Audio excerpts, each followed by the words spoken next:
Somebody fena jikaye. Ah, somebody longoma na jikaye. Somebody fena jikaye. Somebody davina jikaye. Ah, somebody fena jikaye. Est-ce qu'il y a des milolo? Acclamons le Seigneur. Tu pousses des cris de joie, on acclame le Seigneur.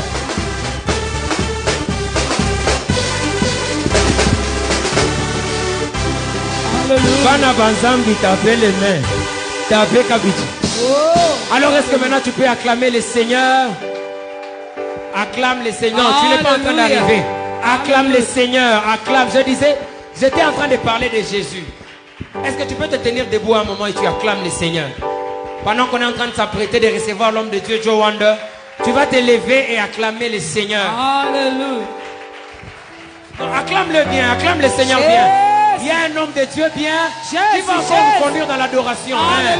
Pendant que l'homme de Dieu, Joe Wonder, avance, tu es debout, en train de souhaiter sa grâce et d'acclamer le Seigneur.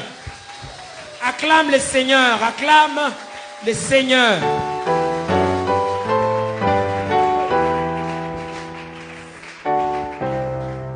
Bonsoir. Bonsoir.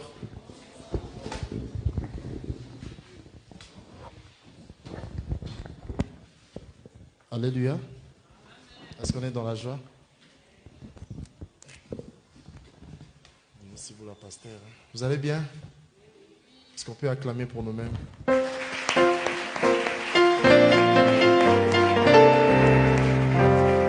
Est-ce que tu peux acclamer pour ton voisin et ta voisine?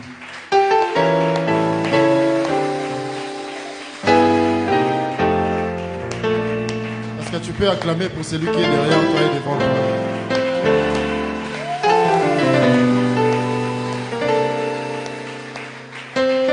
Est-ce que tu peux acclamer pour les pasteurs? Est-ce que tu peux acclamer pour le roi de rois?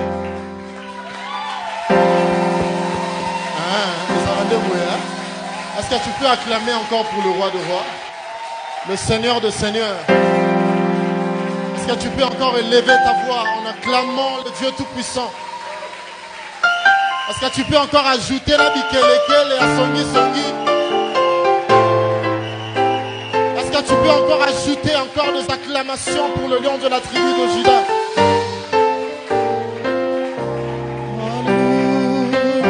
J'aimerais que quand tu élèves tout simplement tes deux mains, commence à adorer le grand roi. N'attends pas la mélodie. N'attends pas la voix de Joe Wonder. N'attends pas le piano des bénis. Mais de là où tu es, élève tout simplement tes deux mains.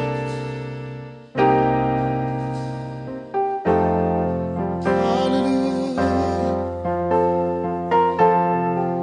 Alléluia. We give you all the glory.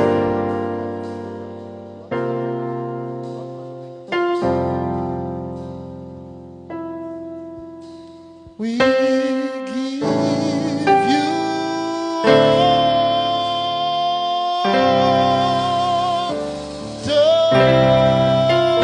glory. We worship you, our Lord. You are worthy to be praised.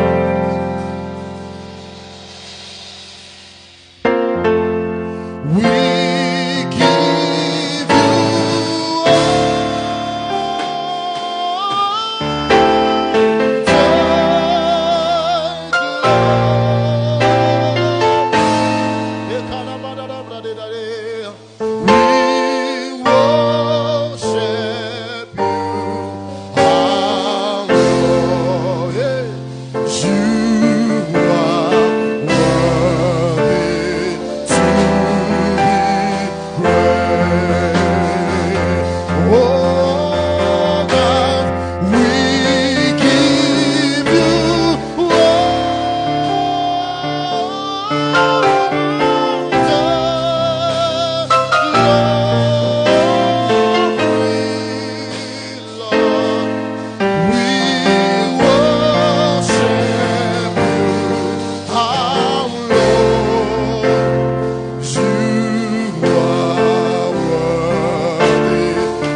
ta puissance, ta puissance,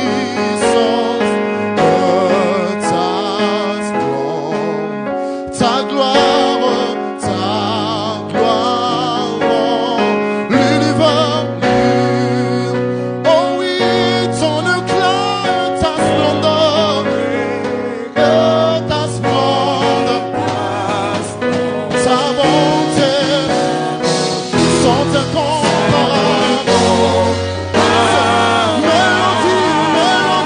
Mélodie venue du ciel.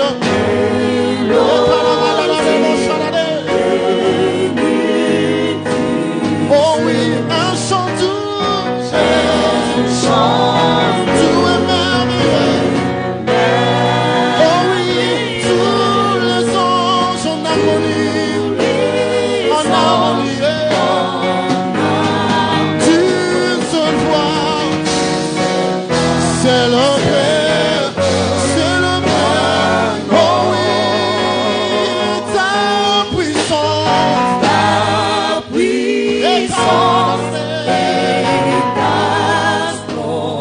ta gloire remplit l'univers, remplit l'univers. Oh oui, ton éclat et ta splendeur, ta bonté sont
Assis sur le trône, tu règnes à jamais. Tu règnes seul. Assis sur le trône, tu règnes à jamais. Assis sur le trône, tu règnes à jamais. Assis sur le trône, assis sur le trône, tu règnes à jamais.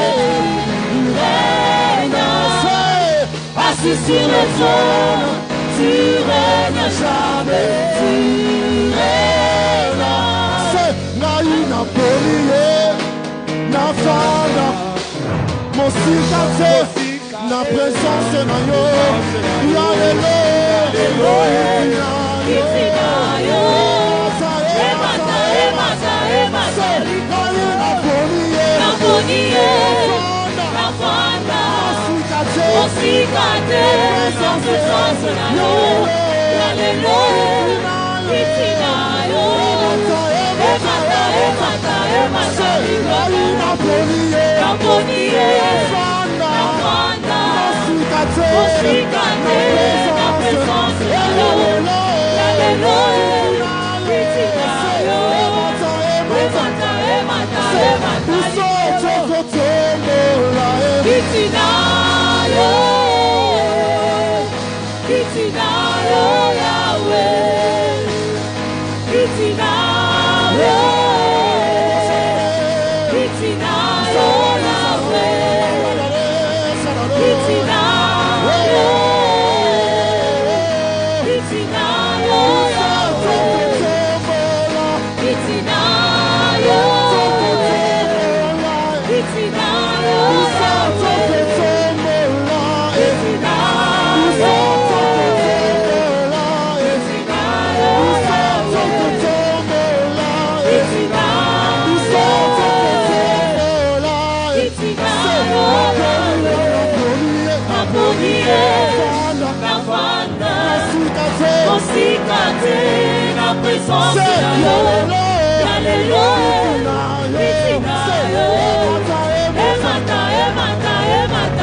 Commence à adorer. Et là où tu es, élève ton main, commence à adorer le grand roi.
Je ne perdrai pas patience. Je ne ferme pas patience. Mon Dieu, Maïzana molenge. Bonaye. Bizambe yolo. Chantez-le tout en cœur. Rosa motote. Rosa motote.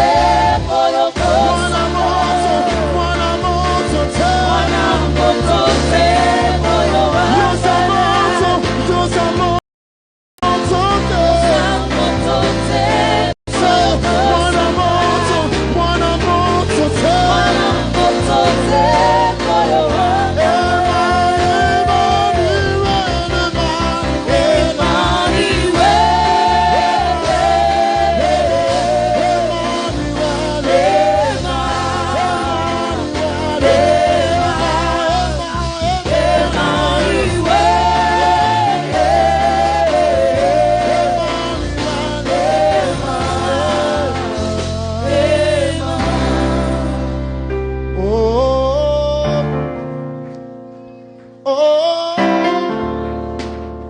Victory belongs to Jesus.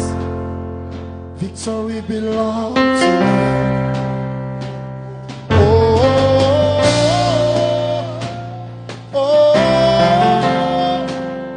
Victory belongs to Jesus. Victory belongs to Him. Who can stand against the Lord? No one can, no one will. Oh yes. Who can stand against the King? No one can, no one will. Oh, victory belongs to Jesus. Victory belongs to Jesus.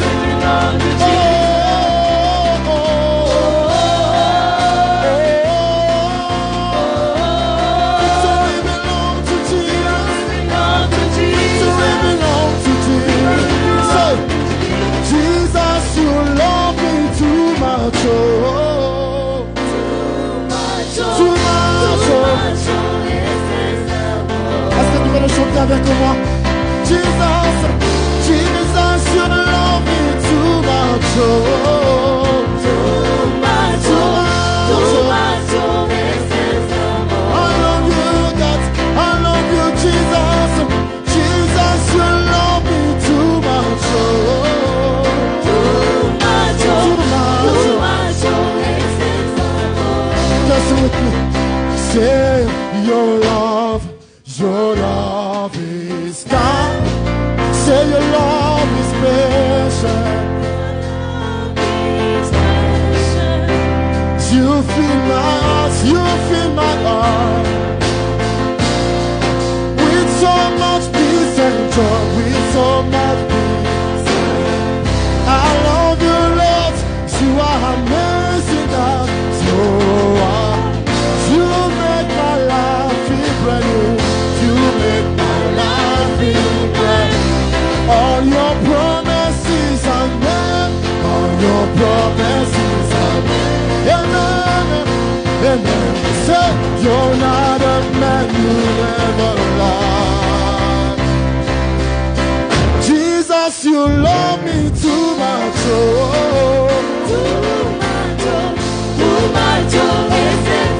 I love you, Jesus. I love you, Jesus. Jesus, you love me too much. Oh, my mama.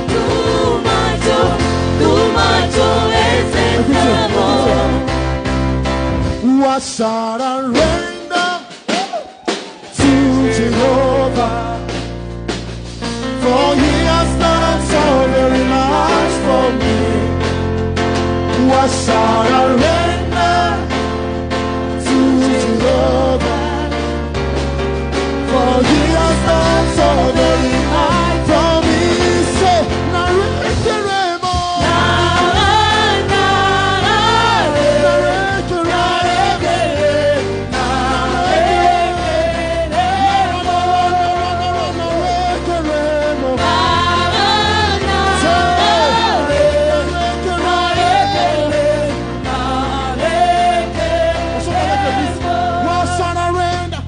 Washa to Jehovah,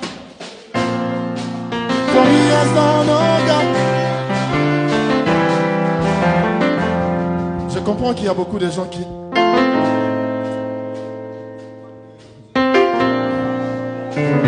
Si seulement tu peux réaliser combien ce chant peut te bénir. Si seulement tu peux réaliser combien ce chant peut te bénir. Voilà, il y a 2 ans maintenant, et on est toujours là en vie. On est toujours là. On a 1000 raisons de dire à Dieu, what shall I render to Jehovah? Tu as fait de tant de merveilles pour moi.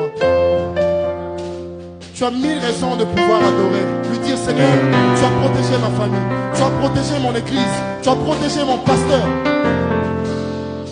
What shall I render to Jehovah? For he has done so very much for me. What shall I render to Jehovah? For he has done so very much for me.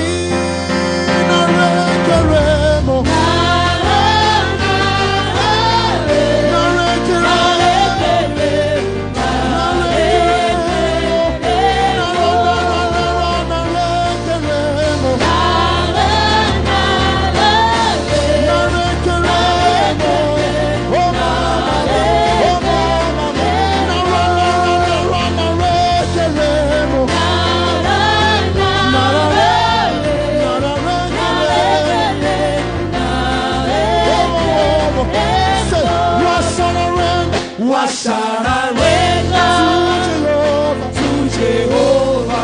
For he has done all. For he has done so very much. What shall I render to Jehovah? What shall I render to Jehovah? to Jehovah? For he has done all. For he has done so very much for me.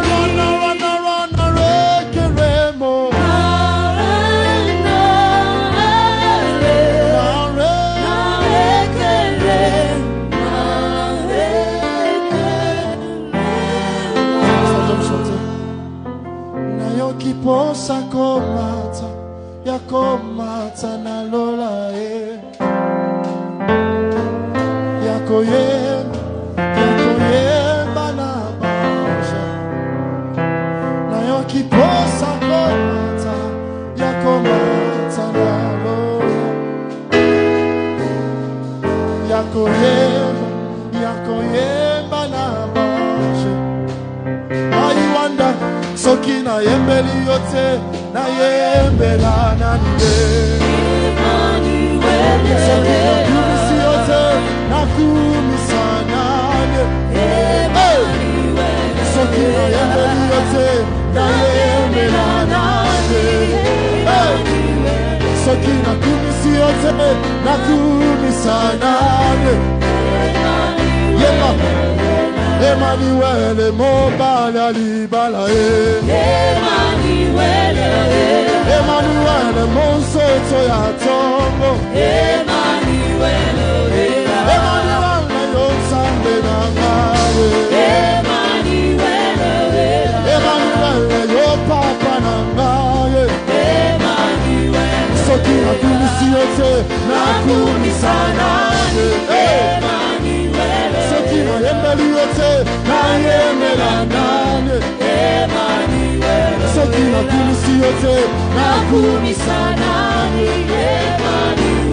Soki na yembeli yote na yembela nane Yemba Emmanuel mobile alibala Emmanuel yonsambe na ngaye Emmanuel yonsamba bifere Emmanuel totsomoli yowe Emmanuel yonsambe na ngaye Emmanuel tobeti maboko Emmanuel tobeti mololo Emmanuel yonsambe na ngaye Soki toyembeli yote toyembela nanye sanane Emmanuel. soki toyembeli yo te Toyembela nani Emmanuel. soki toyembeli yo te Toyembela nani Emmanuel. Emmanuel Emmanuel.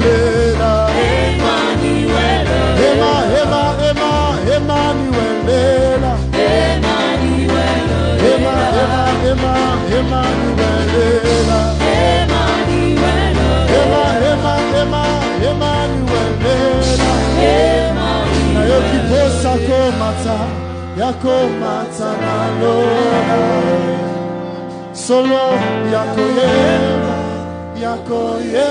na bo na yokiposa koma Yakomata na lola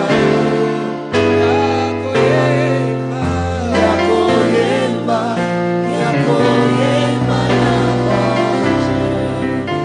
J'aimerais que tu sois debout pendant un moment avant que je ne puisse faire passer un homme de Dieu pour un mot des circonstances. J'aimerais que tu te tiennes debout un moment et nous allons faire cette prière pendant quelques minutes. Est-ce qu'il y a quelqu'un qui est fatigué? Est-ce que tu es fatigué? Si tu n'es pas fatigué, est-ce que celui qui a ça puisse les balancer? Est-ce que tu peux balancer? Tu peux balancer? Est-ce que tu peux balancer? La Bible déclare les paralytiques, lorsqu'il a regardé Jean et Pierre, la Bible dit il s'attendait de recevoir de quelque chose. Amen. La Bible dit il s'attendait de recevoir de quelque chose. Papa Jérès, lui qui s'attendait à recevoir de quelque chose, c'est-à-dire il n'avait pas déterminé ce qu'il voulait recevoir. Comme il voulait peut-être l'aumône, il a eu la guérison parce que c'était quelque chose il n'a pas déterminé. Mais la femme à la perte des sangs, en allant vers Jésus, elle s'attendait à quelque chose et elle l'avait déterminé. Je n'aimerais pas que tu sois comme les paralytiques qui s'attendent à quelque chose qui est indéterminé, mais que tu sois comme la femme à la perte des sangs qui s'attend à quelque chose qui est déterminé. Alors pendant que tu es en train de dire à Dieu, Seigneur, pendant ce temps j'aimerais recevoir quelque chose, on est en train de faire Yalelo et Zayanga. Mais non seulement Yalelo et Zayanga, mais toute la semaine les Kozalayayo. Le problème c'est que qu'est-ce que tu t'attends de recevoir? Le problème c'est qu'est-ce que tu t'attends de recevoir? Tu peux même te tenir debout, tu es en train de parler en langue ou tu es en train de prier en intelligence. Mais le problème c'est que qu'est-ce que tu t'attends de recevoir de Dieu? Libre de Shabada. J'entends quelqu'un commencer à élever la voix et lui dire, Seigneur, pendant cette semaine, j'attends ceci, j'attends cela. Élève la voix et commence à lui parler. Élève la voix et commence à lui parler.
Oh, encore déclare-le.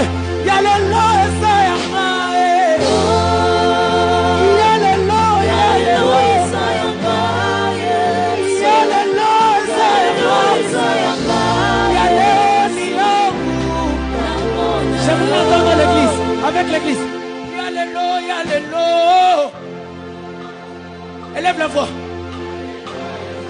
Mesubrekan. Shaba, alléluia, alléluia. Ah, nalingina simba yo. Alléluia, alléluia, alléluia. Alléluia, Alléluia. Alléluia, Seigneur. Nasima, Alléluia, Alléluia. Alléluia, Seigneur.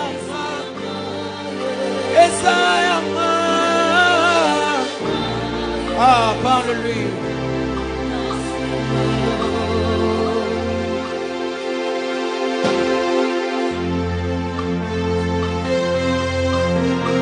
Parle-lui, parle-lui, parle-lui. Dis-lui, Seigneur, on a une peine d'aller au effrayant. Tu vas lui dire, Seigneur, une peine d'aller au effrayant.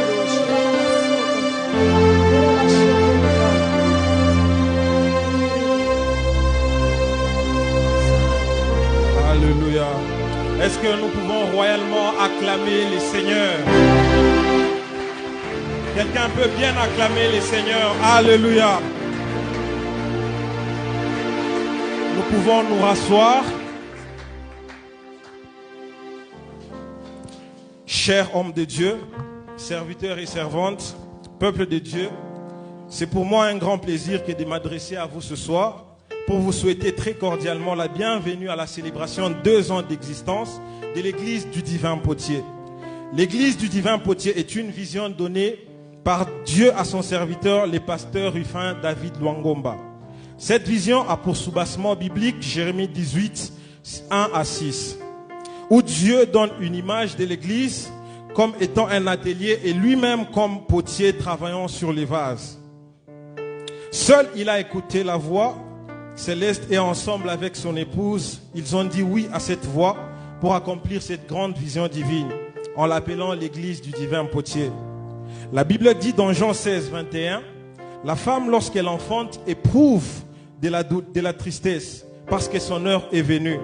Mais lorsqu'elle a donné le jour à l'enfant, elle ne se souvient plus de la souffrance à cause de la joie qu'elle a de ce qu'un homme est né dans le monde. Par ce qui précède, grande est notre joie de célébrer en ce jour 2 ans d'existence depuis que la vision s'est faite chair.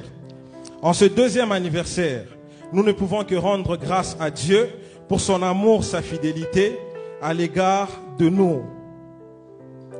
Aujourd'hui, l'église du Divin Potier est une grande famille qui réunit les peuples des différentes classes sociales à cause de Jésus-Christ. Elle a pour mission de travailler pour le salut des âmes en démontrant l'amour par les œuvres, afin de faire paraître devant Dieu cette église glorieuse, sans tache ni rite, ni rien de semblable, irrépréhensible. Étant sur terre, elle a pour mission de fournir au monde des hommes semblables à Christ.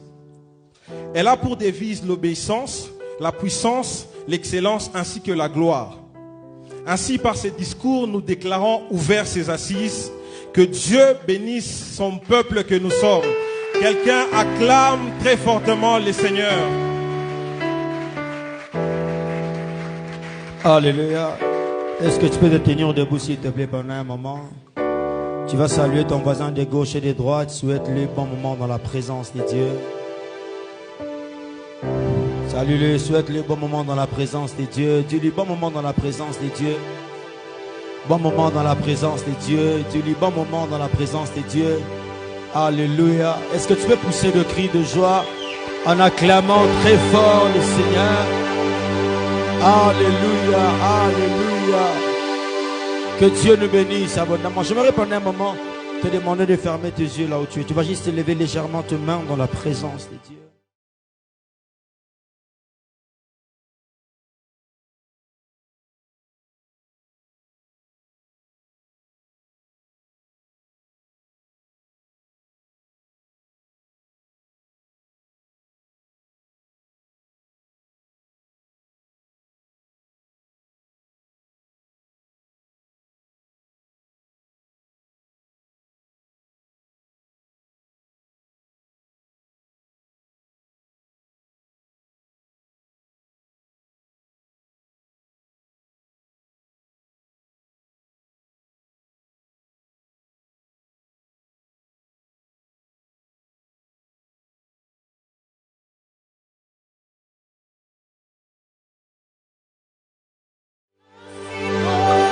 Bonanga ya ya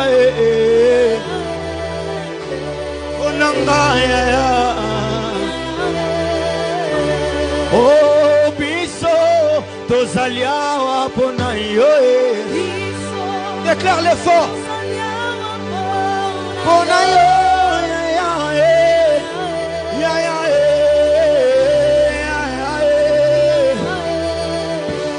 Oh yonde ya makasi pona ngae.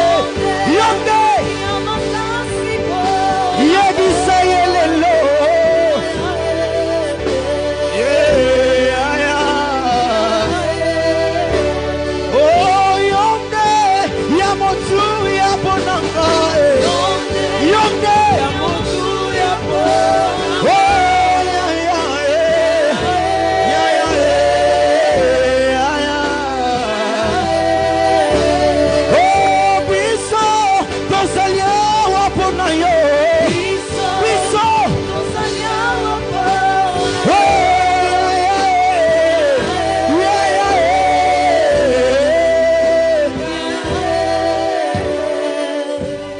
Que tu parles à Dieu pendant une minute. Dis-lui que nous sommes là. Nous sommes là. Mamradis Yaradosh. Nous sommes là. Alléluia. Kabradadabadazia. Nous sommes là. Nous sommes là. Nous sommes là. Makare Badasi Bradi Kadis Yaradosha. Nous sommes là. Harabadaza. Mambradi Talibados Yakadum Tale Kadahaya. Irabadaza Bradi Tali Kadish. Simandala Badata la Bradi Kados Yakabade Yabrade. Alléluia. Harabadaza. Que ton nom soit loué, soit béni.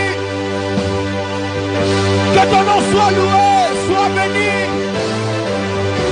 Sois loué, sois béni, sois béni, sois béni. Marabada Shadala Badaka Zita Libradi Kadosha. Sois loué, Harabadasha. Sois loué, Harabade Brada la Kadosha. Mande Brade Siabade Tale Akale Brade. Harabada Shadala Bisoto Konayo. Kama mulima Sayuni usiotingizika milele, natumainia usiotingizika milele, oh natumainia. Chante les forts. Usiotingizika. Oh Amina milele, Amina milele.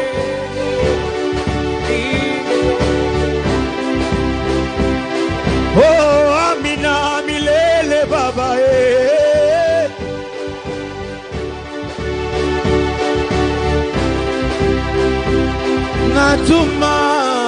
tumainia kama mulima Sayuni usiotingizika.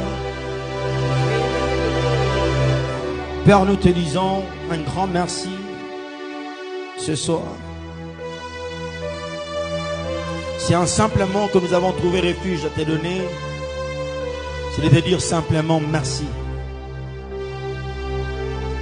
Quand nous avons regardé les débuts jusqu'à ce jour, aujourd'hui je me tiendrai de cette chair pour crier Ebenezer. Jusqu'ici tu nous as secourus. Tu nous as prouvé ta fidélité. Tu as toujours été là pour nous. Avec cette assemblée, nous avons résolu t'acclamer en te disant merci. Parce que tu es le roi des rois et le seigneur des seigneurs. Nous pouvons nous rasseoir. Alléluia. Amen, amen. Que Dieu nous bénisse abondamment. Et quelqu'un a été béni aujourd'hui. Aujourd'hui, nous avons le réel plaisir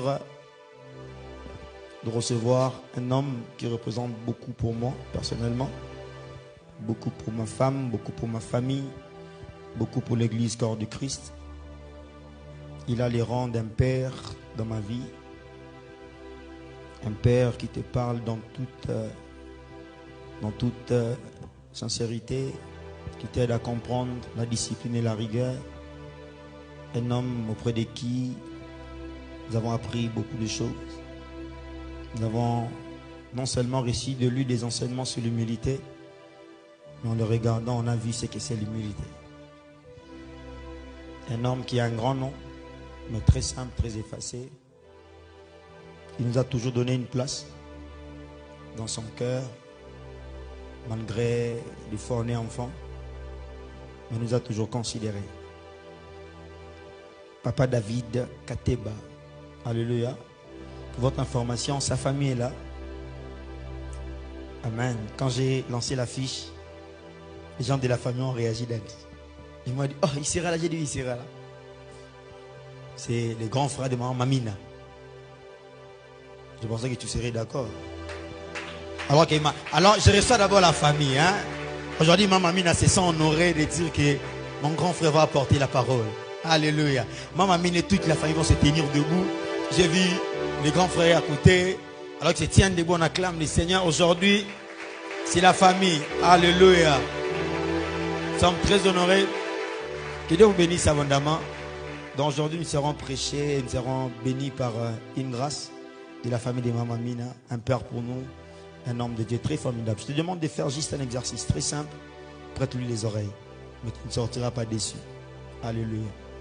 S'il y a des hommes qui... Bon, toi-même tu vas découvrir. Permettez-moi de recevoir Daddy. Alors qu'il s'avance, on acclame le Seigneur.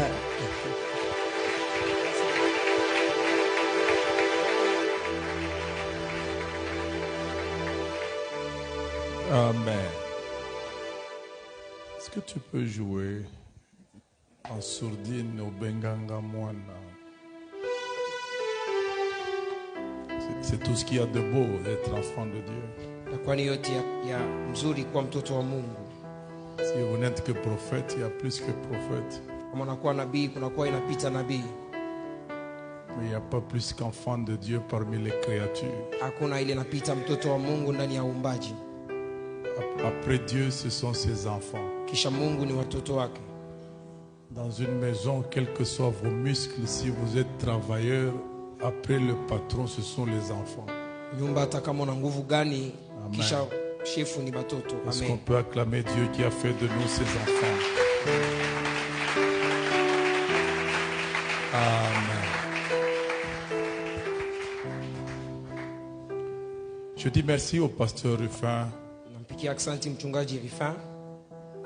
pour tout ce qu'il a dû donner comme présentation de ma personne. Et en particulier pour ma famille qui est ici. Ce n'est pas une famille négociée, c'est une famille biologique. Amen. Ils sont miens, ceux qui sont ici. Et également, vous êtes la famille de Dieu. Nous sommes famille également ensemble. Je dis grand merci au pasteur Rufin de nous faire confiance et d'ouvrir ses travaux. Je crois qu'il y a 2 ans que nous étions encore ici avec une année. Il y a une année que nous étions ici. Avec Papa Grace Sombela, c'était pour l'ordination. Et je vois que l'œuvre est en train de prendre forme de plus en plus. Et j'encourage les efforts qu'il fournit avec son épouse et tous ceux qui travaillent avec lui pour faire avancer la vision. Alors je voudrais qu'on établisse une base sur ce grand thème, le mystère des alliances. Amen. Amen. Je pense justement que le thème devrait être ce que l'interprète a donné. Ufunuo. Parce qu'il est compliqué de prêcher sur un mystère. On révèle un mystère. Le mystère flou, la révélation est claire. On va parler sur la révélation du mystère des alliances. Amen. Est-ce qu'on peut prendre un texte dans Psaume chapitre 105, verset 9 jusqu'à 11?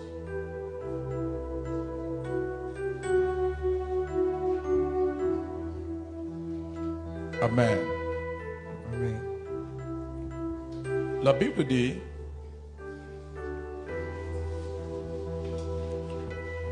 l'alliance qu'il a traitée avec Abraham et le serment qu'il a fait à Isaac, il l'a érigé pour Jacob en loi, pour Israël en alliance éternelle, disant: je te donnerai le pays de Canaan comme héritage qui vous est échu. Amen. Nous pouvons nous rasseoir.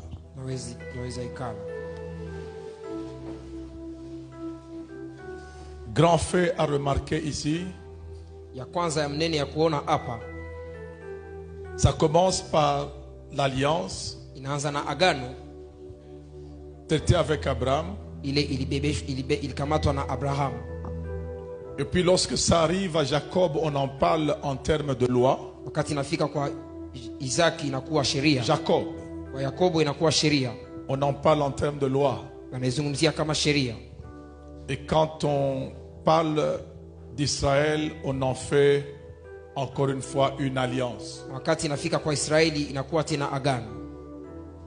Amen. Amen. Ce sont, on dirait, des paliers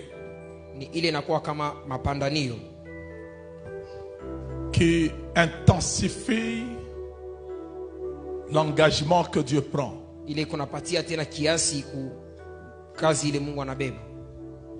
Amen. Dieu s'engage par voie de promesse.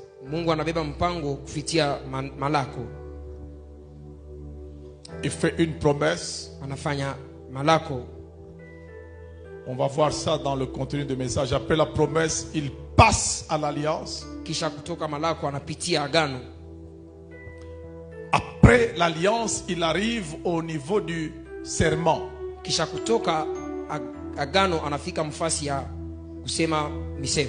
Kulapa. Je pense que c'est ça, le serment. Kulapa. En swahili facile.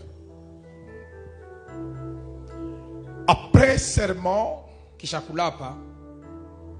il en fait une loi. Après la loi, il rentre encore à l'alliance. Ça veut dire ce qui devient une loi, il réintroduit ça dans le cadre qu'on appelle alliance. Amen. Amen.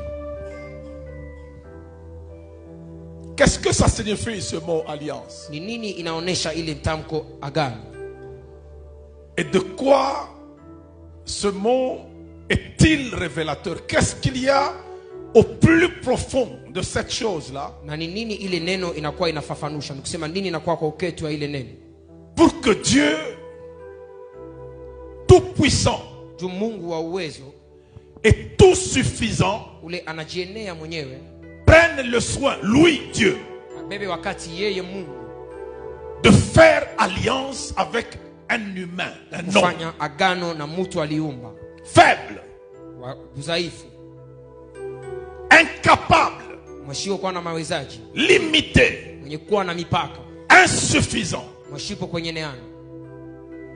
entre fort et faible, qui est censé chercher l'alliance. C'est le faible. Mais qu'est-ce qui se passe pour que ce soit le fort ifike wa nguvu qui commence akuye aanze et qui descendent vers le faible et qui disent na ashuke kutoka kufika kubali bashipo nguvu na aseme je me lie à toi. mina ambatana na wewe. Parce que dans le mot alliance, il y a le phénomène lien. Maana ile neno agano mnakuwa ile kuambatana singa. On parle trop de liens de démons. Tunakuwa nazungumzia sana juu ya makamba ya bashetani, n'est-ce pas? Des liens de la sorcellerie. malien ya bulozi. Mais on parle moins des liens de Dieu. Lakini tunakuwa nazungumzia kidogo sana juu ya malien ya Mungu. Et toutes ces choses-là qu'on vient de voir, Na bile bitu byote tunafika mkuona promesse, malako, c'est un lien. inakuwa ni kiambatanisho. Alliance, Agano c'est un lien. inakuwa kiambatanisho. Serment, Kulapa c'est un lien. inakuwa nayo pia ni kiambatanisho. Loi, Sheria c'est un lien. nayo pia ni ambatanisho. Ça veut dire que quand Dieu se lie à nous, il a à peu près 4 cordes. Sema wakati Mungu anaambatana na sisi anakuwa anatumikisha masinga ine. Amen. C'est pour ça que je vous parle des liens de Dieu. Nakuwa namizungumzia juu ya masinga ya Mungu. Dans ses origines, ce mot lien, alliance plutôt, Mwanzo ya hii neno agano en hébreu, mkiebrania c'est un mot qui a dans son fondement à la racine le verbe manger. ni neno ile usingi na muzizi yayo inakuwa na neno kula. Amen. Amen. Ça veut dire il y a une idée de consommer quelque chose. Unakuwa wazo ya kukula kitu moja fulani. Amen. Amen. À un certain niveau, Mwatua moya dans nos relations avec Dieu, il y a cette affaire-là. muma usiano yetu na Mungu mnakuwa ile mambo. Où Dieu nous mange et nous le mangeons. Wakati ile Mungu unakuwa fasili Mungu anatukula na sisi pia tunamkula. Je vais expliquer de manière un peu terre à terre. Taionesha kwa chini sana. Quand Jésus dit si tu n'es ni chaud ni froid, Anasema kama una wa moto wala qu'est-ce que je ferai? baridi. Je te vomirai. Ça veut dire que je t'ai déjà mangé. Nikusema nimesha kukukula. Et si tu changes de température dans mon système, je peux te vomir, te faire sortir. Nikusema naweza kukutapika wala kukutosha. Parce que quand deux choses doivent se lier, Kwa maana wakati vitu viwili vinapasha ambatana, ou mieux quand on doit s'approprier quelque chose, c'est le verbe manger, l'acte de manger qui a le sens le plus profond. nikusema ni ile namna ya kula ndio inakuwa na maana ya mingi. Si vous avez mangé de la viande ou du poisson aujourd'hui, Kama ulikula nyama wala samaki leo, ce poisson fait désormais partie de vous. ile samaki inakuwa kipande yako. Si vous allez sur la balance, si vous avez mangé 100 grammes de poisson, vous avez augmenté un tout petit peu de 100 grammes en montant sur la balance. Ça fait partie de... Kusema inakuwa ndani yenu.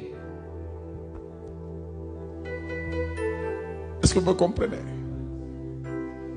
Regardez de l'autre côté, Jésus dit, mangez ma chair et Nisema kula buvez mon sang. nyama yangu na mkunywe damu yangu. Raison pour laquelle, Ndio kwa maana à la sortie de l'Égypte, kutoka Misri, c'est l'acte de manger qui est la clé. Quand Dieu a fait alliance avec le peuple pour que le peuple institue la Pâque. mitendo ya kula ndio ilionyesha agano juu batie Pasaka. Tout ce que Moïse a fait avec Aaron a échoué. Yote Musa alifanya na Aruni ilishinda. Ça réussit à produire des effets étonnants, mais personne n'est sorti. Ilifanya ya kushangaisha lakini hakuna yule alitoka. Amen. Amen. Mais lorsque Dieu vient Lakini wakati Mungu anakuya et il établit la Pâque, anatia Pasaka, il demande au peuple juste un acte. analomba taifa tendo moja tu. Cette nuit, Anasema hii usiku vous allez manger l'agneau. mtakuleni kondoo. Et il dit, Na anasema je passerai en Égypte anasema nitapita Misri et vous sortirez. na kisha mtatoka. Amen. Amen. Lorsque vous reliez prophétiquement les choses, Wakati unapenda kukamatisha kwa unabii vitu, vous partez de l'agneau depuis Exode unatokea kwa kondoo kutoka et vous arrivez avec jusque unafika dans naye- l'Apocalypse, dans la révélation. unafika naye paka mufunuo. On vous dit à l'agneau soit la gloire, Watamiambia sema kwa kondoo kuwe utukufu, la puissance, uwezo, l'honneur heshima, pour les siècles des siècles. wakati na wakati. Ça veut dire prophétiquement parlant, Ni kusema mkinabii, la consommation de l'agneau, le fait de manger l'agneau, kukula ile kondoo, namna ya kukula kondoo c'était manger la gloire. ilikuwa ni kukula utukufu, Parce que l'agneau a en lui la gloire. kwa maana kondoo anakuwa ndani yake na utukufu. L'agneau a en lui l'honneur. Kondoo anakuwa na ndani yake heshima, L'agneau a en lui la puissance. anakuwa na ndani yake na Maintenant, uwezo. quand Dieu ordonne Wakati Mungu analeta de agizo manger l'agneau, ya kukula kondoo, ça veut dire il ordonne ni kusema analeta que agizo vous puissiez vous approprier ya kusema les mbebe, contenus qu'il y a dans l'agneau. mshike ile inakuwa ndani ya kondoo, Et la gloire na utukufu ou le kabod, c'est ce qui pèse. wala ile kaboni ndio inakuwa na uzito. Ça fait que quand Israël a mangé l'agneau, Ilifanya kusema wakati Israeli alikula Israël a kondoo, mangé ce qui pèse. Israeli alikula ile ilikuwa na Et Israël a uzito. commencé à Na peser. Israeli akaanza kuwa na uzito, L'Égypte n'était plus en mesure na Misri haikuwa tena na uwezo de les retenir. ya kumkamata, Parce que le poids a changé. kwa maana uzito ilibadilika. L'esclave est devenu plus puissant que son maître. Ni kusema ule wa kutiishwa alipita Et le maître mchungaji, ne devait que lâcher prise. na ule mwalimu alibidi tu kumwacha. L'honneur est à l'opposé de l'esclavage. Heshima inakuwa inaachanishwa na utumwa. L'esclavage n'honore pas. Utumwa buletake heshima, Comme l'agneau a l'honneur. wakati kama vile kondoo anakuwa Et na qu'ils heshima, ont mangé l'agneau. na balikula kondoo, Ils ont mangé l'honneur. Et un homme honorable et libre. balikula heshima na bakakuwa wenye kuachiliwa. Et quand un homme est honoré Na wakati mtu anaheshimiwa, parce qu'il pèse, juu anakuwa na uzito. si tu as fait 4 siècles sans le payer, tu vas le payer ce jour-là. C'est pour ça qu'on ne les avait jamais payés Ndio kwa maana balikuwa bayabalipa avant qu'ils ne mangent l'agneau. wakijua balikuwa bayakula kondoo, Mais quand ils ont mangé l'agneau, lakini wakati balikula kondoo, Moïse leur a dit, Musa aliwaambia, maintenant vous pesez, sasa hapa mnakuwa sasa na maintenant uzito, vous êtes honorable, hapa mnakuwa na heshima, allez réclamer mwendeni que l'on vous mkakamate, donne l'or, bamipatie dhahabu, l'argent et tous les biens bamipatie fedha na dont vous yote avez besoin. ile mnakuwa na lazima. Prenez ça et on part. Bebeni kisha tuende. Ça c'est la force Ile inakuwa ni nguvu qu'il y a dans cette alliance que Dieu a faite avec Israël. ile agano ile Mungu alifanya na Israeli. Et on nous dit dans Psaume que Na banasema mzaburi, il a établi ça en une loi. asema alikalisha inakuwa kama sheria. Quand ça devient une loi, Wakati inakuwa sheria, c'est Dieu qui s'en occupe. ni Mungu anaibebea kazi. Qui a prié pour que le soleil se lève aujourd'hui? Nani aliomba kama jua ilamke leo? Qui va prier pour que la nuit tombe? Nani ataomba juu usiku buingie? Nous savons Si bote tunajua que la nuit va tomber. ya kusema busiku butaingia, Parce que Dieu a fait alliance avec le soleil. Il le dit lui-même que j'ai fait alliance sema Mungu anasema nafanya avec agano les armées du ciel. na nani ya juu ya Si mbingu. ces choses-là, ces lois viennent à cesser, Asema kama ile c'est masheria alors que je yanakuisha, peux oublier kusema ni Israël. pale mimi naweza kusabu Israeli. Est-ce que tu as prié pour être toi? Wewe uliomba juu kuwe wewe. Qu'est-ce que tu as fait pour être toi? Ulifanya nini juu kuye wewe? C'est parce qu'il y a un Dieu Ni juu kuna kuwa Mungu qui s'est obligé lui-même alibeba yeye moyo kujilazimisha d'avoir quelqu'un ya kukuwa na mtu comme toi et qui est devenu toi. kama wewe ule alikuwa wewe Et anakuya wewe. personne n'a su empêcher Dieu de t'avoir. Na hakuna ule anamzuisha Mungu kukupata. Et qui empêchera Dieu de te bénir? Nani atamzuiza Mungu À kukubariki? moins que toi-même tu lui empêches. Sasa wewe mwenyewe paka wewe mwenyewe mzuri. Parce que s'il réussit à créer, il ne peut pas rater de bénir. Kama naweza kuumba siwezi shinda kubariki. Hommes et femmes, il les créa Mwanamke à son image. Il a réussi à les créer. kwa picha yake Et aliweza. après les avoir créés, la Bible dit, il les bénit et dit, Anasema donc akabariki la na création a réussi, ni kusema la bénédiction a réussi. mabaraka na pia iliweza.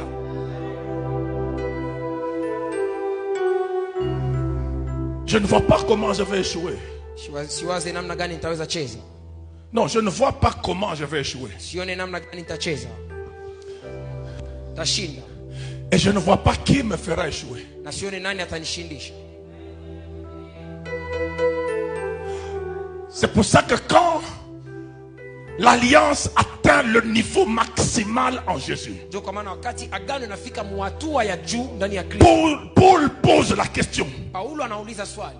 qui Nani nous séparera atatutenganisha de l'amour na mapendo de Dieu? ya Mungu? Ça veut dire qu'il demande dans la création que la personne qui a cette capacité-là Ule anakuwa na ile uwezaji se présente. ajioneshe. Et il ajoute, Na anaongeza si kama il n'a pas épargné kama akuhurumia, akuchunga, kama akuchunga, s'il n'a pas épargné son propre fils, kama akuchunga mtoto yake peke yake, et il l'a livré akamtoa pour nous. juu yetu.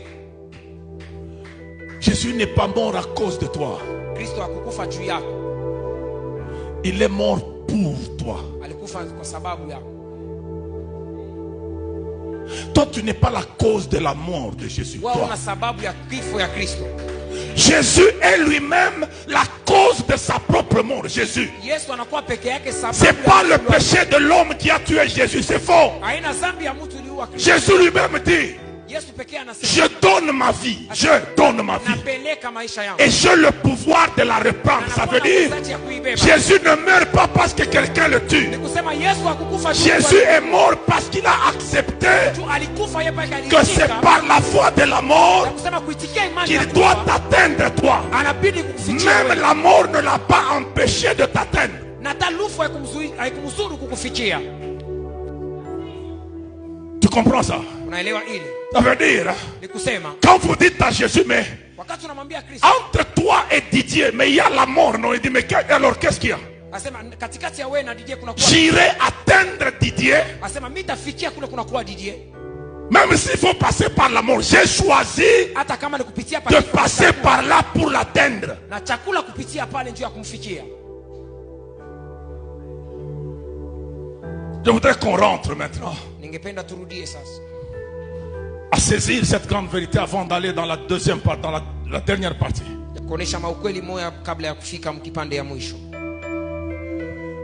Lorsqu'il y a alliance, Wakati kuna kuwa agano, il y a deux choses qui sont le fondement des alliances. kuna kuwa vitu viwili vinakuwa visingi ya agano. Première chose, Ya kwanza, la ressemblance. ufananisho. C'est ça qui fait que quand il y a une partie de catch entre un catcheur noir et un catcheur blanc, tu es du côté des noirs. Kusema ni ile inafanya kama kuna kuwa kati ya mzungu na mweusi na kwa ngambo ya mweusi. C'est quoi qui fait ça? Ni nini inafanya vile?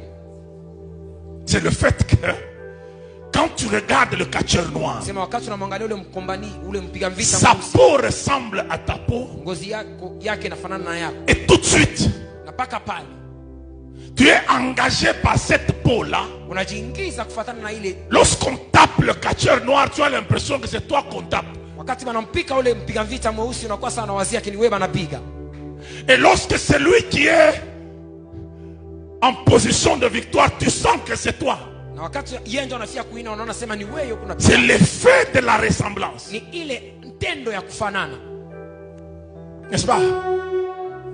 C'est ça qui fait que Ni ile inafanya Dieu sera toujours de notre côté parce que nous nous ressemblons. sema Mungu atakuwa paka ngambo yetu kwa maana tunamfanana. Faisons l'homme selon notre Fanyani image. Mungu kufuatana na picha yetu. Dieu ne sera jamais du côté des anges. Mungu asitapeka ngambo ya malaika.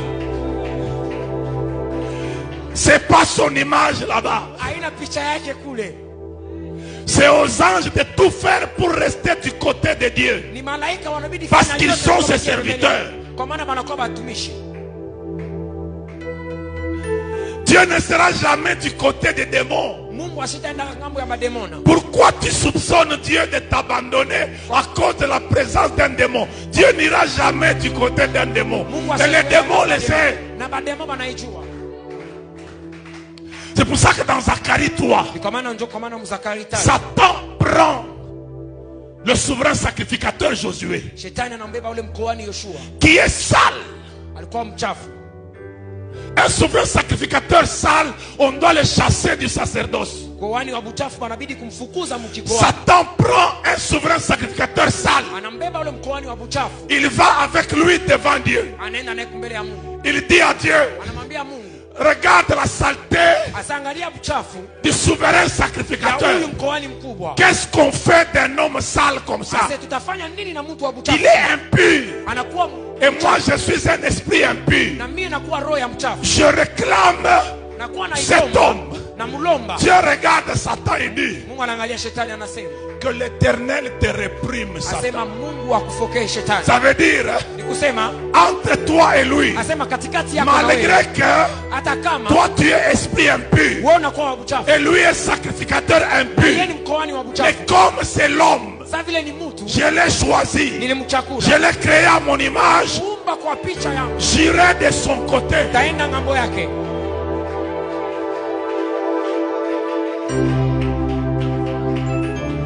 Tu sais ce qui est terrible, Unajua ile inakuwa na c'est que sangaisha. même ton péché ne va pas empêcher Dieu de t'aimer. Ni kusema hata dhambi yako haitamzuru Mungu akupende. S'il était capable, Kama alikuwa na uwezo, l'agneau de Dieu ne serait pas venu. kondoo asije Ton kuja. péché t'a séparé de Dieu, Ni kusema dhambi yako mais Dieu ilikutenganisha. a enlevé la séparation avec le sang de Jésus. Lakini Mungu alitosha ile kuachana na damu ya Yesu. Wow. Pourquoi? Juu ya nini? Parce que tu lui ressembles. Kwa maana unamfanana. Je vous raconte une petite histoire. Nimeonyesha historia moja. C'est dans notre quartier. Nakuwa kule fasi na ikala. Il y a dans une famille. Jamaa moja. C'était une famille, vous voyez, nos familles africaines qui ont... Une famille avait plusieurs mamans. Kwani jamaa mlikuwa ba mama ba mingi. Alors la maman qui était à la maison Sa mama yule alikuwa kunyumba, avait la photo de son mari, le père de tout le monde. alikuwa na picha ya baba ya batoto bote. Cette photo était comme au couloir un peu Washaitia samu kulwa au-dessus. pana katika yule. Alors un jour on jouait, Siku tulikuwa tunacheza. on se rend compte qu'en entrant dans la maison, Tunaona ukimkuingia mnyumba, la photo de papa et maman a été profanée. picha ya baba na mama iliharibishwa. On est allé mettre des rouges aux lèvres de papa et un peu dessiné par là. Wakaenda kuweka sama rouge milomo ya baba. Vous suivez l'histoire? Nafuatilia historia. Quand nous entrions dans la maison, Wakati tulikuwa tukiingia mnyumba, on connaissait la photo. tulikuwa najua picha. Et qu'on voit ce qui se fait là, Wakati tunaona ile inafanyika, on disait mais qu'est-ce qui se passe? Qui a tunajiuliza fait ni une nini histoire? kinafanyika, ni nani alifanya hivi? À la vérité, c'est quoi? Ukweli ni nini? Est-ce qu'on a fait ça sur le corps des parents? Ile baliifanya kumwili ya wazazi. Non, les parents étaient au boulot. Wazazi walikuwa mkazi.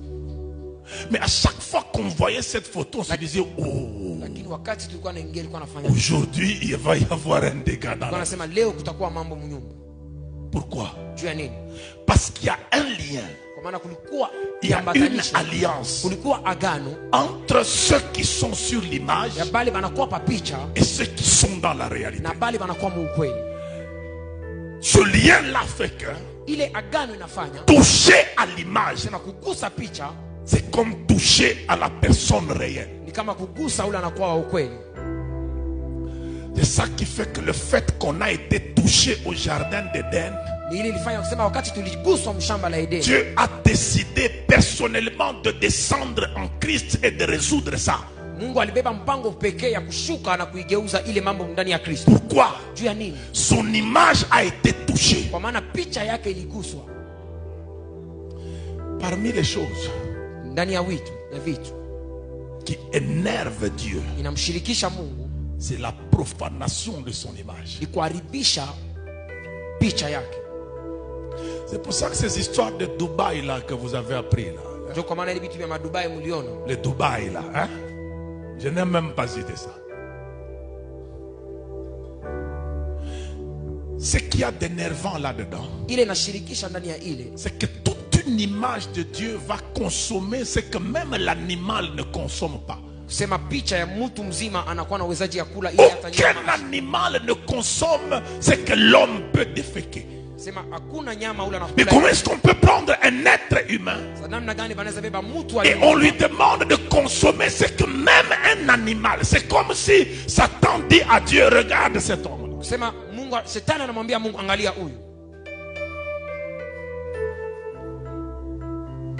Est-ce que vous savez que même ça Dieu pardonne?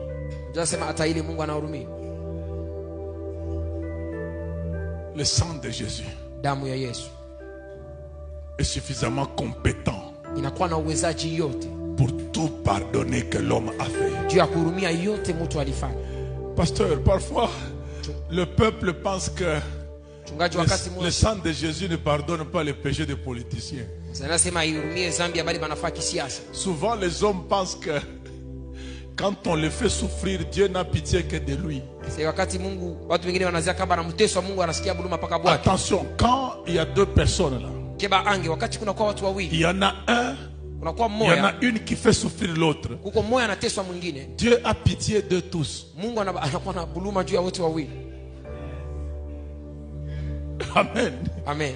Ça vous choque? Celui qui fait souffrir l'autre, n'est-ce pas qu'il est méchant? Quelle est la volonté de Dieu sur les méchants? N'est-ce pas? Dieu ne veut pas la mort du méchant. Ça veut dire quand il voit cet homme-là en train de maltraiter l'autre par méchanceté, Dieu a pitié de lui, dit mais il ne doit pas mourir comme ça. Donc s'il faut sauver, Dieu va sauver les deux. C'est pour ça que vous devez faire attention. Hein. Surtout les Aïrois. Si vous arrivez au ciel, vous trouvez Mobutu, il ne faut pas vous étonner. Vous voyez, tout le monde rit. Pourquoi? Parce qu'à l'époque des Zaïre, on appelait Mobutu le mâle Zaïrois. Mais est-ce que vous savez que Mobutu, avant de mourir, a fait 2 semaines avec Jean-Louis Jaïe, un évangéliste français? C'est écrit dans le livre de son dernier conseiller en matière de sécurité, Honoré Ngwanda. Allez chercher ce livre-là. Ainsi sonnent les glas les derniers jours du maréchal Mobutu. Avant que Mobutu ne meure, il a fait 2 semaines avec un évangéliste français. Quand un évangéliste est avec une âme, qu'est-ce qui se passe? Pendant 2 semaines, il n'y a pas eu cure d'âme. Quand vous arrivez au ciel et vous trouvez Mobutu en train de dire mais j'ai été sauvé.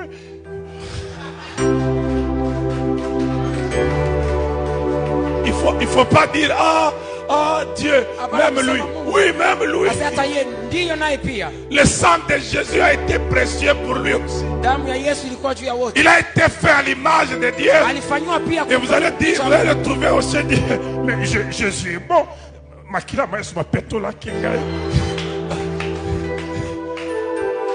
Le peuple n'aime pas ça.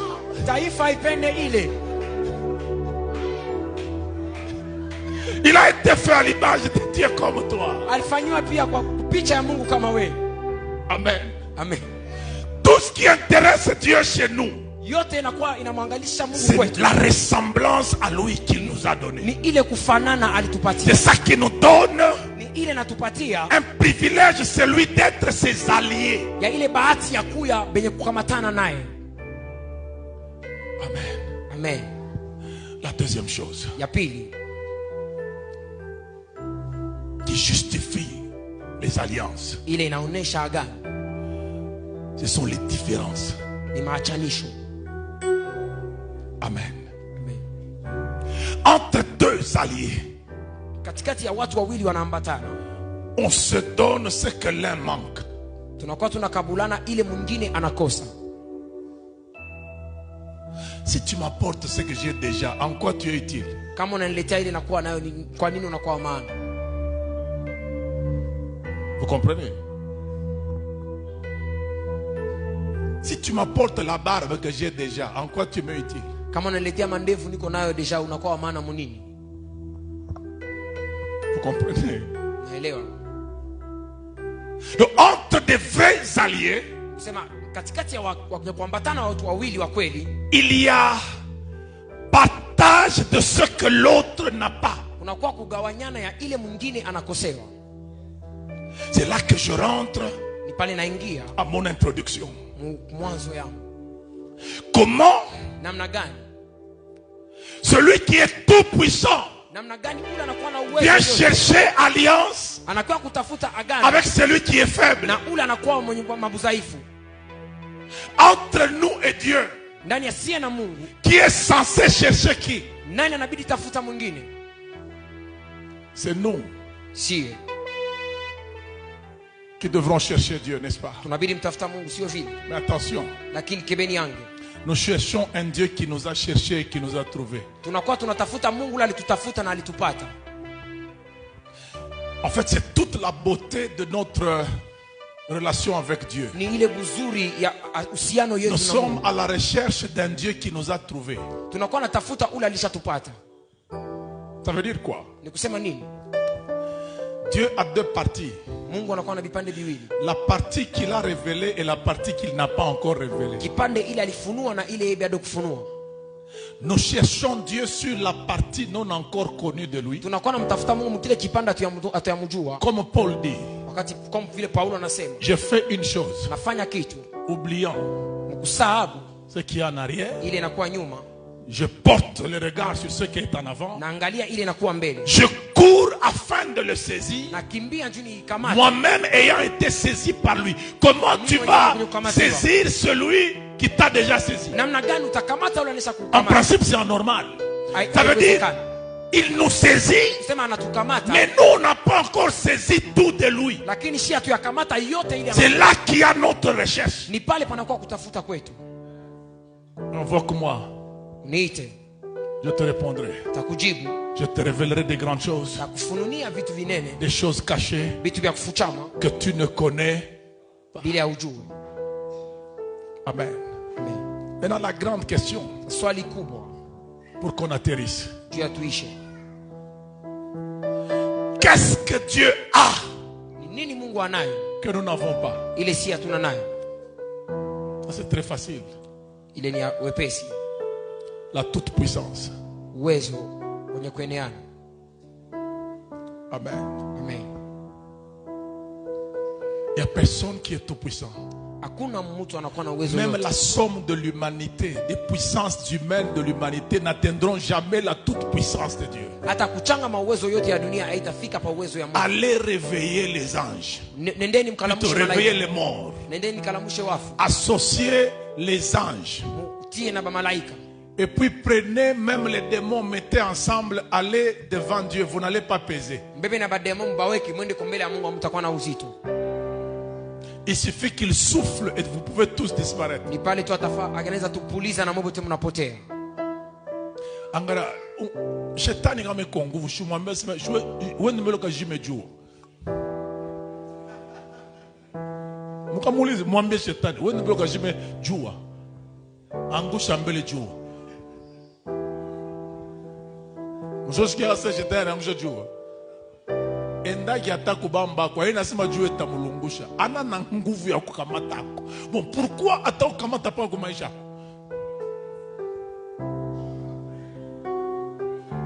Ni wewe kumwachia. Hawezi kuwa na imani saa ya jua. Jua ngana na imani nasema mimi paka Mungu tu jua ananiweza. Chukuye kosa jua tu ekana sasa. Unaona mtu samie.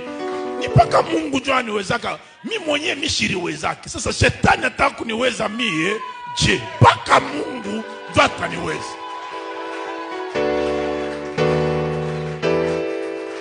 Maintenant, Dieu a la toute puissance que nous n'avons pas. Et Dieu a la maîtrise de l'univers tant visible qu'invisible que nous n'avons pas. La grande question, qu'est-ce que nous avons que Dieu n'a pas?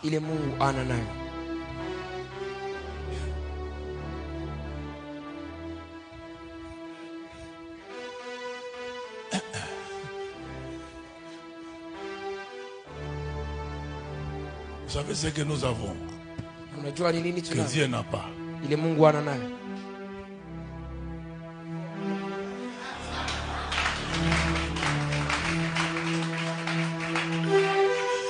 Dieu est esprit. Il n'est pas corps physique. Il n'a eu un corps physique que pendant 33 ans et demi et ce corps a été enlevé de la terre. Amen. Il est déjà parti chez Dieu. Ça veut dire que sur la terre, Dieu n'a de corps que ton corps. Mungu ana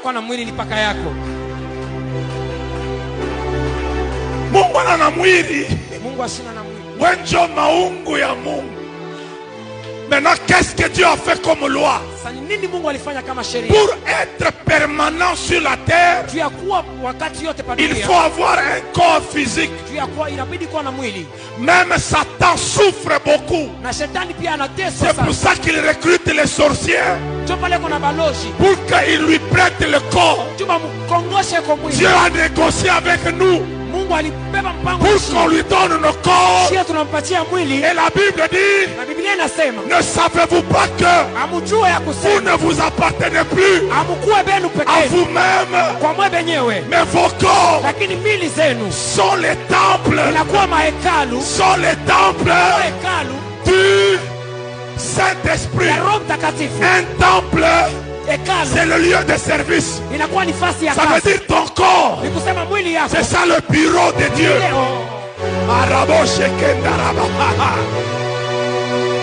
Qui viendra déranger Dieu dans son bureau? Qui viendra enlever Dieu de son bureau? Maman, ces habits c'est pour toi, hein? Le sac c'est pour toi. Mais toi-même tu n'es pas à toi. Nous ne nous appartenons plus à nous-mêmes. C'est ça toute la stratégie qui fait que Dieu a voulu faire alliance avec nous. C'est que quand nous nous réunissons, nous lui offrons la possibilité d'être parmi nous. Là où 2 ou 3 sont réunis à mon nom, je suis. Ça veut dire là où un corps vient, un deuxième vient, un troisième vient, le quorum est atteint. Dieu peut valablement siéger. Ça veut dire quand nous venons ici, on ne vient pas rencontrer Dieu. Nous venons amener Dieu.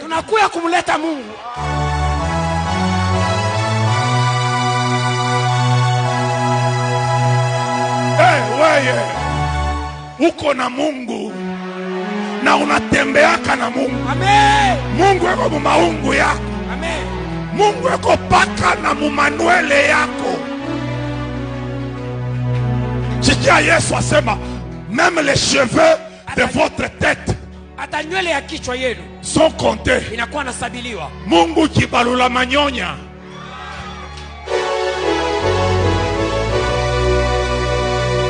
Utanibamba je wewe? Mungu ana balula nywele yangu na yeye anabakia ngapi?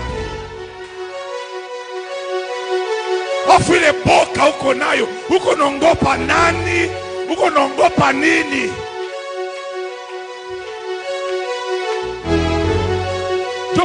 Il faut kuheshimiaka voisin, umheshimie voisin. Kama napo uko na Mungu ndani mwako bule.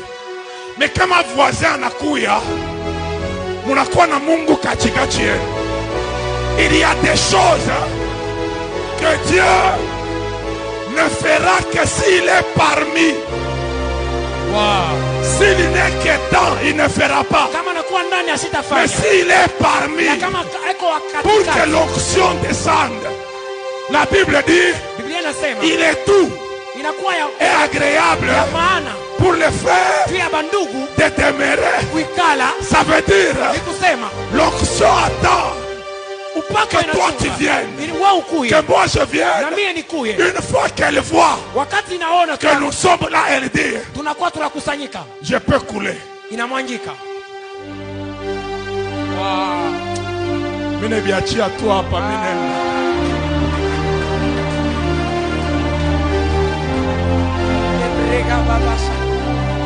Heshimia hiki kintu ikiwe ni kia Mungu. Kinatembeshaka Mungu. Njo kimashua kia Mungu. Njo kibiro kia Mungu. Kama anengia mwe, anariaka shetani utona vile mitaufanya. Dis-moi d'abord, c'est mon pied, mais pas mon poids. La Bible dit, voici je vous donne le pouvoir de marcher. Qui marche? C'est toi qui marches. Mais la Bible dit, l'Éternel écrasera Satan sous nos pieds. C'est notre pied, mais c'est le poids de l'Éternel. Maintenant, écoute bien. Pour que Israël traverse le Jourdain, Dieu a dit à Josué, demande au sacrificateur qu'il porte l'arche de l'alliance du Seigneur de toute la terre. Quand tu transportes un paquet de 10 kilos et tu as toi-même 80 kilos, tu vas sur la balance. La balance elle va indiquer combien? Ok, ça veut dire la balance ne connaît pas le poids du paquet et le poids de l'homme. La balance connaît le poids de ce qui est sur elle. Quand le Jourdain a senti les pieds des sacrificateurs qui avaient sur eux l'arche de l'Éternel, il a senti les pieds d'homme, mais le poids de celui qui est dans l'arche, c'était le poids de l'Éternel Dieu. Et l'eau a dit à l'eau, nous sentons le poids de celui qui nous a créés. Il faut le laisser passer. Porte, ouvrez vos linteaux. Que le roi de gloire fasse son entrée. Qui est ce roi de gloire? L'Éternel des armées est son nom. Je ne vois pas qui t'empêchera de passer. Tu es l'allié de Dieu. Là où Jésus passe, tu vas passer. Parce que Jésus est la tête et nous sommes le corps. Expliquez-moi un peu. Entre l'aiguille et le fil, qui trouve la vie? Shindano na kamba, nani anatobola nguo? Shindano ndio natobola nguo. Nyuzi yekashi yake ni kupita. Yesu ndio shindano. Unaona pale peko nguvu, haina wota pafungula. Yesu atapita. Yesu anapitaka paka. Jésus était déjà ressuscité quand on a roulé la pierre. On n'a pas roulé pour que Jésus sorte. On a roulé pour que les femmes constatent qu'il est déjà sorti. C'est que vous pouvez mettre une grosse pierre. Atatoka. Mais si tu es comme utapita, j'aime utapita. Unaona mwile mambo utatoka mu. Alléluia. Parce que unajama, Biblia inasema je suis la porte. Inasema niko mlango. Ndio pale ni penye kufunga. C'est pale. Yesu yuko sawa baraba papa. Atatokela pa ile fasi na kwa mlango. Unapita. Et puis kama unaisha kushona entre shindano na nyuzi na anabakia hapa nguo. Nyuzi est-ce que Yesu alibakia hapa hii dunia? Ni shiba nyuzi njo tunabakia. Chenjo ba témoignage que Yesu alipitaka hapa. Maisha yako njo témoignage que Yesu alipita hapa. Victoire yako, kupona kwako, kuendelea kwako njo témoignage que Yesu alipitia hapa hii dunia. Nuzwanga bomwana kumala.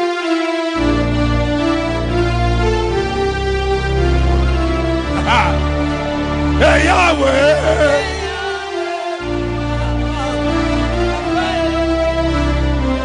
kisi ya soni,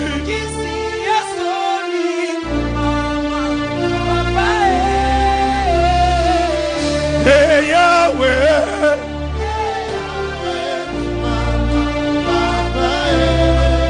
yonde kisi ya soni.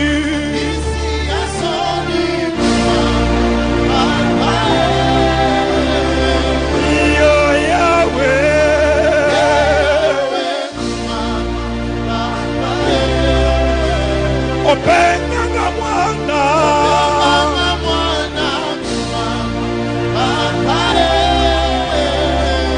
hey Yesu,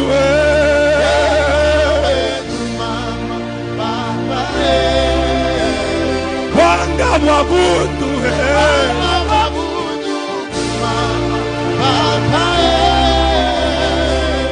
hey Yahweh,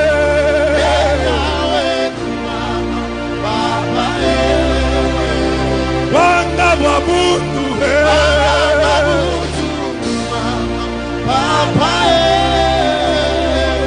hey Yahweh,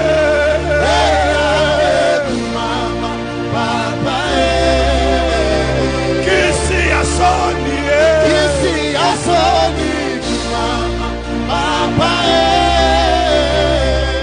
yo Yahweh,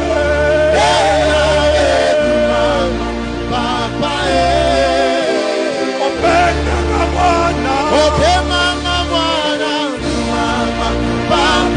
sharabokenda rabasarabakaya. Yahweh,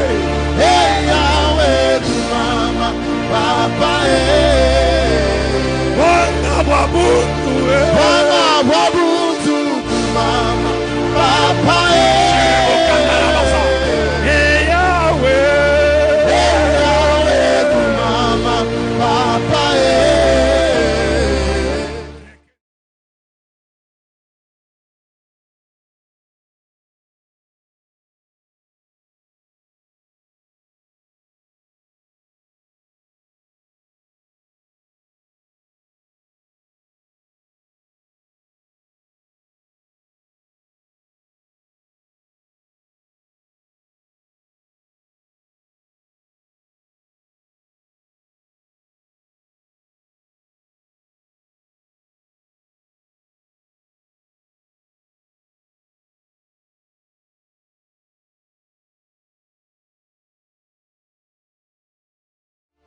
hey Yahweh, kumama papa, hey Yahweh, kumama, yeah Yahweh, sharaba, yaraba shayara. Maregla zubaba shatana. C'est toi notre allié, l'allié de taille. Tu as suspendu le soleil dans le vide, les étoiles dans le vide, la terre dans le vide. Elle reste là. Personne ne l'ébranle.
en langue un moment, s'il te plaît. Si tu pries en langue, tu vas prier en langue. Pendant quelques minutes, nous sommes déjà en train de finir. Ah, j'aime les assoiffés que je vois devant de nous ici, qui s'allongent par terre en train de parler au Créateur. Makareba da zibra dans la cadosa.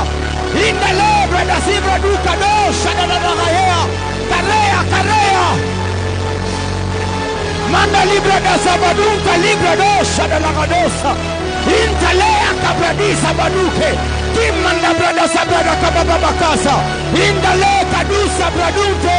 Oh rabadashe. Oh rabadashe. Oh rabadashe. Oh rabadashanda la brada kabadosa talaha. Imandelia. Lobra de sabadunte. Hallelujah. Emandale brada. Eyabadasha.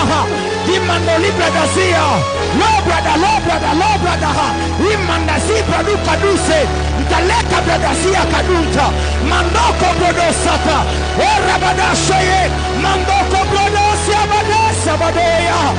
Ah, la Bible déclare, là où 2 ou 3 sont réunis, je suis au milieu. Il y a un Dieu parmi nous. Il y a un Dieu parmi nous. Hey, Abadasha, Mambrada Bababashe, la Brada Badintale, Abadosha, Inda la Bababakaze, Inda la Brada Talibadosa, Ibrada Bababakashente leke, Mando Produsa Talea, Erabadasha, Mando Libradiza Badunte, Talia Bradosa Bade, Irabade Sianto Locodo, Imanda Libra da Zikadosha, Kibra da Zatela Mande Kedeke, Kibra da Shaya. Est-ce qu'il y a un temple en ce lieu? Est-ce qu'il y a quelqu'un qui se présente devant Dieu comme un temple pour dire à Dieu, je suis là, je suis là, je suis là, je suis là, je suis là. Je suis là, je suis là, je suis là. Dis à Dieu, je suis là. Est-ce qu'il y a un temple de Dieu ce soir?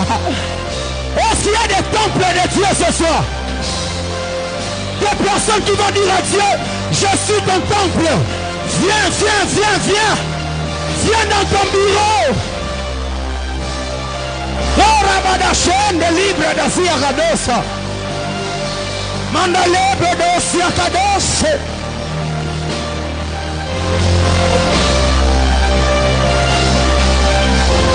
Alléluia.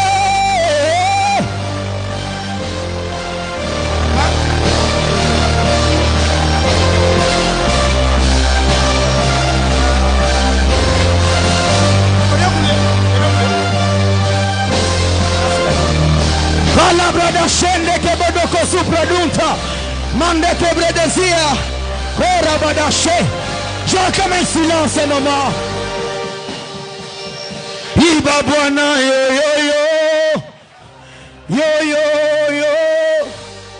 hae badea. Iba bwana yo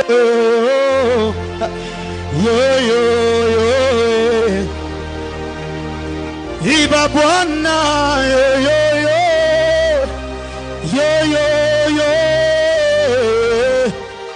Iba bwana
Je réclame un silence à un moment. Je réclame un moment de silence.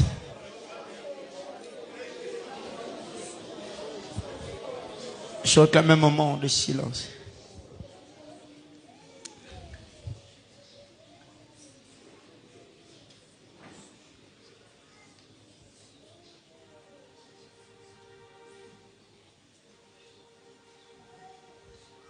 J'aimerais dire à quelqu'un, ce que tu donnes à Dieu, Dieu ne le détruit pas. Dans la Bible, je me renseigne. Je trouve un homme au nom de Pierre. Simon. Jésus est venu pour prêcher, mais il n'avait pas de barque.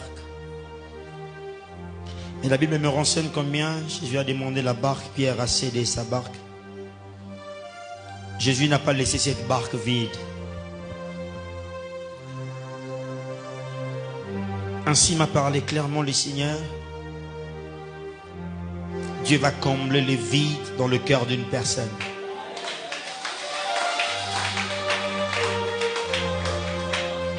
Je ne sais pas précisément à qui je m'adresse, mais Dieu m'a dit de te dire, lorsqu'il a utilisé la barque vide de Pierre, il a laissé cette barque pleine.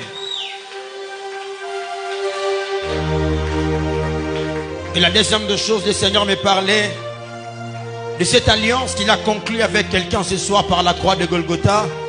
Dieu veut essuyer les larmes d'une personne. Tu as passé des moments très difficiles, très compliqués. Des moments où, toutes les fois quand tu as avancé, tu avais comme l'impression qu'il y avait un Dieu qui t'a abandonné. Mais ainsi me parle l'Éternel ce soir. Il y a un Dieu qui essuie des larmes dans la vie de quelqu'un. Et la troisième des choses que le Seigneur me faisait voir pendant qu'on priait, je voyais des drapeaux blancs qu'on était en train de placer dans des maisons des gens. Et l'Éternel m'a dit clairement, il y a des familles qui ont subi des pressions de mort durant un temps. Mais pour ce soir, Dieu s'est décidé d'établir la marque de différence afin que l'on sache qu'il est réellement le véritable Dieu. Est-ce que je peux parler comme aux enfants d'Israël? Même si nous sommes en Égypte, mais lorsque nous plaçons les sang sous les linteaux, l'ange de la mort ne peut pas entrer. Je me tiens Dieu de cet hôtel et je déclare, à cause de l'alliance que tu as avec Dieu, là où le sang d'un sauveur a coulé, laisse que dans ta maison, que ça ne soit pas les pistes d'atterrissage du monde du ténèbre.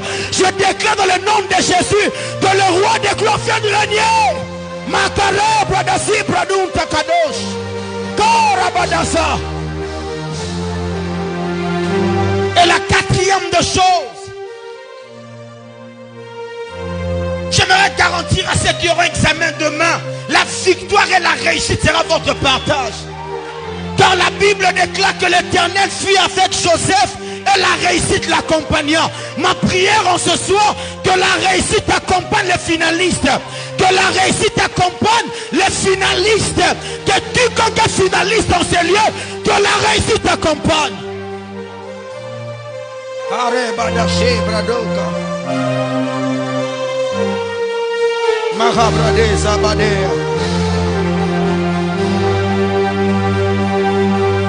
La cinquième de choses, l'Éternel s'est décidé de se placer comme une porte pour une destinée. Tu es tellement conscient que tu n'as pas de marteau entre tes mains pour faire écouler une muraille. Mais ce que je sais, le Dieu qui t'a annoncé la possession de ce territoire finira par te donner. Lui-même, il a le moyen et le mécanisme. J'aimerais dire, tu ne sais pas comment tu vas te marier, mais ça va arriver. Tu ne sais pas comment tu auras des enfants, mais ça va arriver. Tu ne sais pas comment tu auras le boulot, mais ça va arriver. Dieu m'a dit, il va honorer quelqu'un ce soir. Il s'est décidé d'honorer quelqu'un. Père éternel, Dieu du haut de cet hôtel, je prie que tu honores cette personne qui a longtemps été humiliée à cause de l'agneau qu'on a consommé. Seigneur, donne du poids à sa vie, donne de l'honneur à sa vie, donne de la valeur à sa vie, donne de la considération à sa vie.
Je sens dans mon esprit que nous allons proclamer ces chants et nous allons finir par là.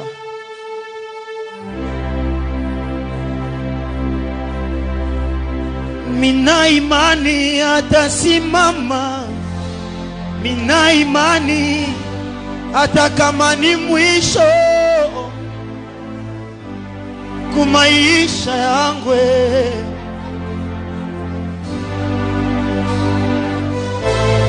Mina imani atasimama.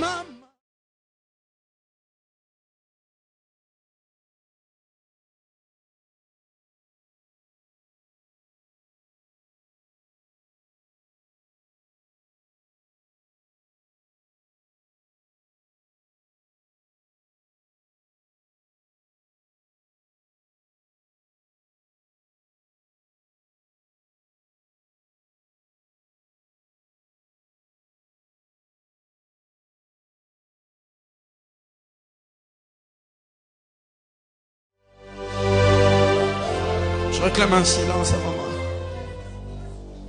J'aimerais que sur cette atmosphère que tu prennes ton offrande. Une bonne offrande pour dire à Dieu tout ce qui a été annoncé du haut de cette chair. Je crois que cela arrivera dans ma vie.